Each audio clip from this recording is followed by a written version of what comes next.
with John Clifton, our golf course superintendent, and Dan Gage, our brand new director of golf, been with us about a week. We're here to talk about our project that we have going on the collars of the greens, and try to inform the membership about what we're trying to do out here, how to play it, and hopefully you understand, what we're trying to accomplish and our goals at the end of the day. So let's start with John, and let's talk about what's going on right here to our left. We have an area that's been dug out, and correct. Tell us what we're doing. So this has been cored out. The reason why we're doing this is we had a Ormond Bermuda, which is a cultivar from common Bermuda. A lot of people thought it was a weed. It's not actually a weed. It's a Bermuda grass variety that is very invasive and can get on your greens rapidly and continue to expand and grow and cause more problems. So here what we have is we've started by spraying it out 3 times prior to the construction company getting here. And we cored out 6 to 9 inches to our desired depth, make sure we have no roots left, and then we will actually come back and retreat the dirt with Roundup as well, just to ensure that we got it all dead.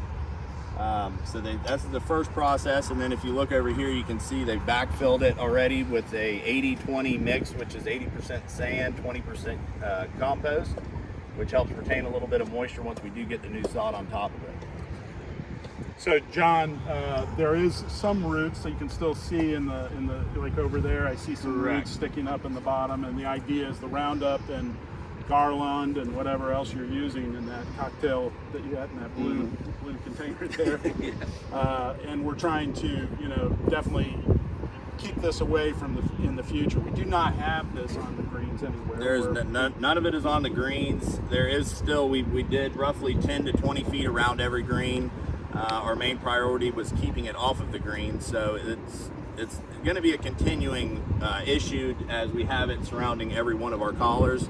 It's not a guarantee that it's not going to keep continuing to spread in, but for now we're working directly around the greens and making sure we don't have anything near them. And then part of this is that this year we put some of our capital budget towards this expense, and in the coming years we have budgeted an additional fund to manage this as we go forward. So if we have to, any given year, we can continue to eradicate it.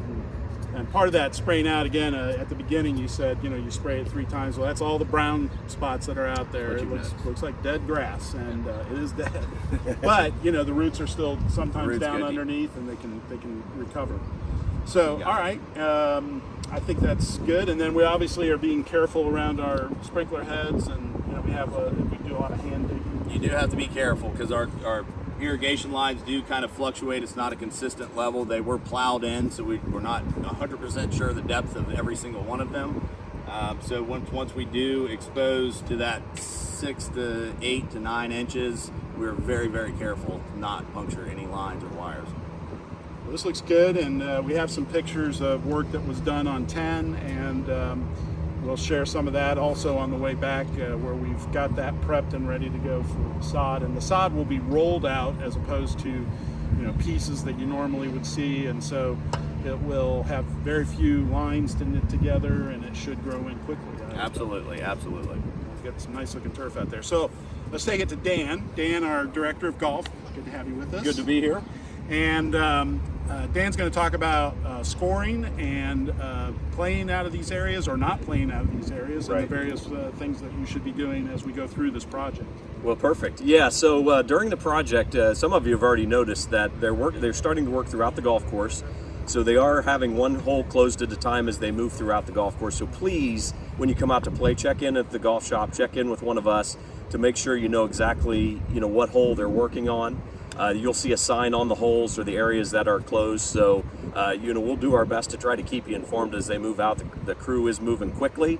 You may start the round with one hole, a hole closed, and they may move on to another hole during the round.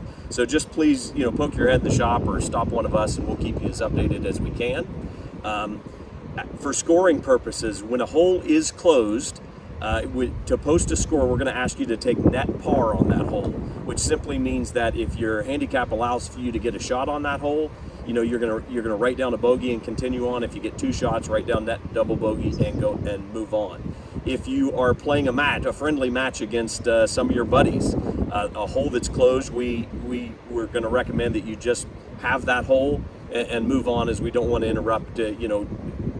Net par shouldn't really come into play there. So now what we're going to have happen, because we're so close around the green surrounds in those areas, is we're invariably going to have balls come to rest in these areas.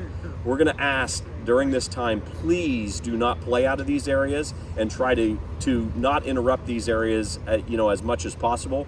If your ball were to land in either an area that they've backfilled with sand, or here over the weekend as they start to sod, we're going to ask you to take relief from that area.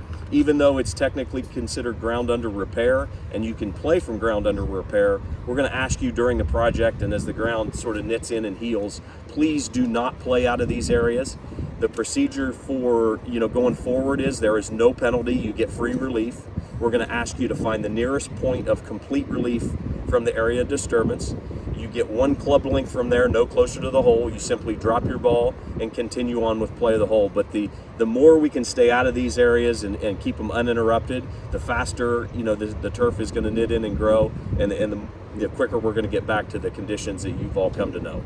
So we're not going to mark these areas. They're going to be obvious, and we're asking that people use common sense and recognize the areas that are under repair. Absolutely. So they won't be marked, with white paint as you would normally see it, and GUR next to it. But please see it, recognize it. If your ball is in this area, whether it's on the dirt, whether it's in the sand in those areas, or whether it's in the new turf that we've laid down, please pull it out and follow those guidelines. Absolutely. There's one more area that you talked about that you had a concern as we, if you can pan over and show the equipment that's out there. They're obviously working with, front end loaders and excavators, and so it's going to be important that you recognize some of those other damaged areas that you mentioned that potentially they might fall in. Correct. Essentially, just because it's not in an area that was repaired doesn't mean that it isn't considered an abnormal ground condition or ground under repair, caused by, ruts or tire marks, from the construction crew. As we look out a little bit, back down the hole here, you'll see some areas that aren't quite, what we're used to. We would ask you to please take, you're entitled to relief from those areas under the same procedure as if your ball were to finish, in, an area that they were working. So, get with the guys in your group if you're playing a match.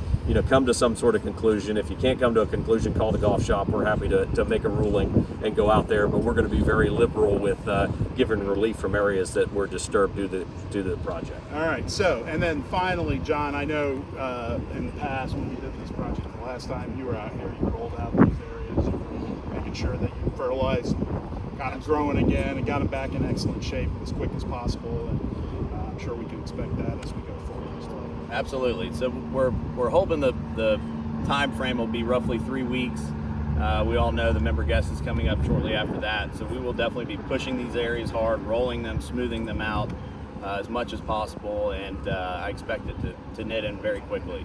Obviously, being in early September, we're growing grass, and that's not the issue right now, so expect quick recovery.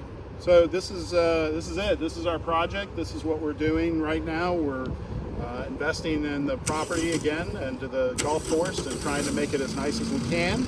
Now that they're running the motor behind me, I'm going to just sort of wrap up here. Thanks everyone for watching our video, and if you have any questions, you've got John, you got Dave, and you got Dan. Sorry, takes me a second. And we're all happy to be here to serve you and take care of you as our members. So thank you very much. Thank you.